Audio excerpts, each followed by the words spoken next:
Questões existenciais sobre o universo e o relacionamento dos humanos com seres de outros planetas ou galáxias são questões que tomaram conta da cultura popular na segunda metade do século XX. Nunca se falou tanto de avistamentos e supostos contatos com seres alienígenas como a partir da Segunda Guerra Mundial.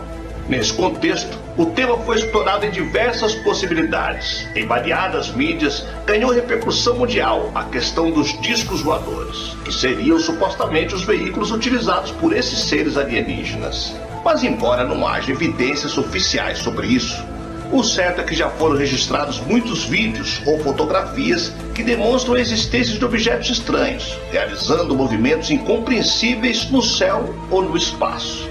Situações em que reconhecidamente esses objetos realizam movimentos além de nossas capacidades tecnológicas atuais. Sem saber o que são tais objetos e qual a sua origem, cunhou-se um nome que reúne todas essas possíveis manifestações, os chamados OVNIs, objetos voadores não identificados. No entanto, estamos muito acostumados a nos concentrar no céu e esperar que dele venham novidades e surpresas para nossas vidas, e muitas vezes acabamos nos esquecendo do mar, que está muito mais próximo, mas também é inatingível em alguns pontos e repleto de mistérios. Com o passar dos anos, houve um incremento na quantidade de relatos sobre situações inexplicáveis vistas no mar, que assim como no céu, estão além de nossa compreensão ou de nossas explicações científicas até o momento.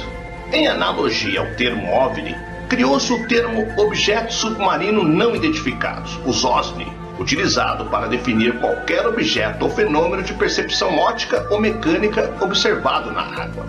Há muitas pessoas interessadas, especialmente em OSNI, que alegam haver tantas ocorrências desses objetos ou fenômenos no mar quanto no ar.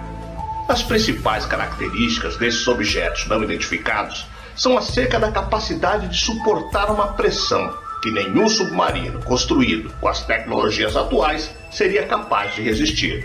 Simultaneamente, são capazes de realizar manobras em alta velocidade e com movimentos não explicáveis ou reproduzíveis para objetos em ambientes aquáticos. Algumas pessoas atribuem esses fenômenos a civilizações extraterrestres. Outras acreditam que são veículos de civilizações intraterrestres, ou seja, que vivem no interior ou núcleo de nosso planeta. Os principais registros de supostos OVNIs aconteceram em Porto Rico, no Japão, na Rússia, nos Estados Unidos e nos países da Escandinávia. Seja como for, por hora são apenas especulações, e tais objetos ou fenômenos continuam não identificados. Eu sou o Sidney Góes e você está no Placebo. Vem comigo, que no caminho eu te explico.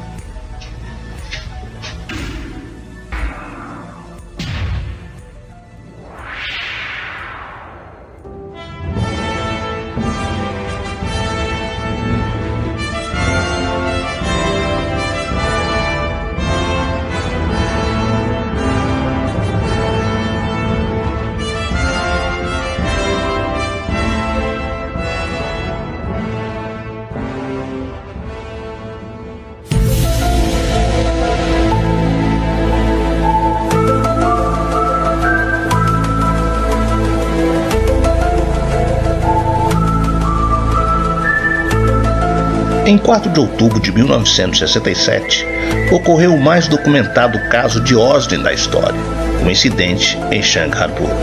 Um objeto com cerca de 18 metros de comprimento, que emitia 4 ou 5 luzes laranja, foi visto por pelo menos 11 pessoas voando baixo e mergulhando com grande ruído na baía desse pequeno vilarejo de pescadores no Canadá.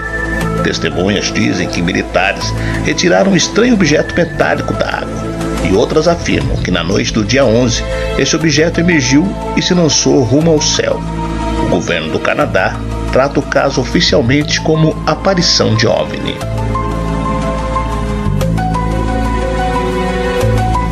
No período da Guerra Fria, um submarino soviético no Pacífico Sul detectou 6 objetos desconhecidos a 420 km por hora, velocidade 5 vezes maior do que a do submarino mais rápido da época, o K-222.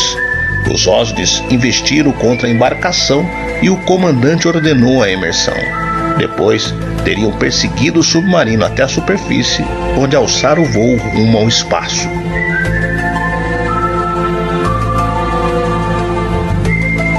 Descoberto em 1985 na costa japonesa, o monumento de Yonaguni aguçou imaginações. Para alguns, essa plataforma com cerca de 40 quilômetros quadrados, terraços e degraus geométricos é indício de uma antiga civilização quando aquela área era seca. Outros alegam ser o continente Mu, uma versão oriental de Atlântida, e ufólogos afirmam que era uma área de pouso de OVNIs num passado remoto.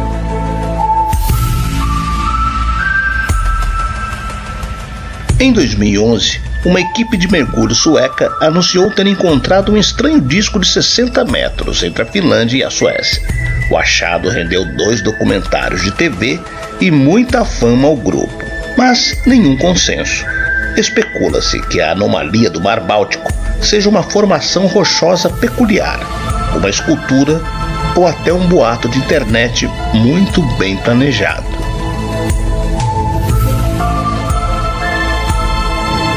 Em 15 de outubro de 1979, a pianista Ludi Oswald e um amigo voltavam de Saquarema em direção ao Rio de Janeiro, quando de 7 a 10 objetos luminosos ergueram-se da água e investiram contra o carro. 2 deles perseguiram o veículo, que começou a bater nas portas violentamente. Então, tudo cessou e as naves sumiram. Pouco depois, a dupla se deu conta de que horas haviam se passado misteriosamente.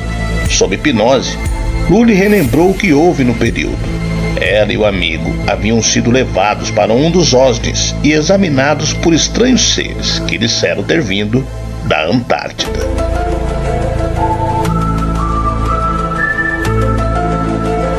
Em 1982, 7 mergulhadores alegaram ter encontrado criaturas a 50 metros de profundidade no Lago Baikal, na Rússia. Chamados de nadadores, eles eram humanoides com 3 metros de altura e, apesar do frio intenso, usavam apenas uma fina roupa de tecido prateada e um capacete. Os mergulhadores tentaram capturar uma delas, mas subitamente uma misteriosa força os repeliu para fora da água. Assim como os OVNIs, a ufologia submersa carece de evidências. A Organização Nacional Francesa de Hidrografia afirma que menos de 10% de todo o relevo marinho abaixo de 200 metros de profundidade foi mapeado pelo homem. Algumas confusões podem, portanto, ser acreditadas a esse desconhecimento. A fauna a grandes profundidades também não foi completamente catalogada pela ciência. Muitas espécies são bioluminescentes, ou seja, capazes de emitirem luzes, e é possível que outras sejam capazes de atingir altas velocidades, fazendo-as aparecer OSNIs.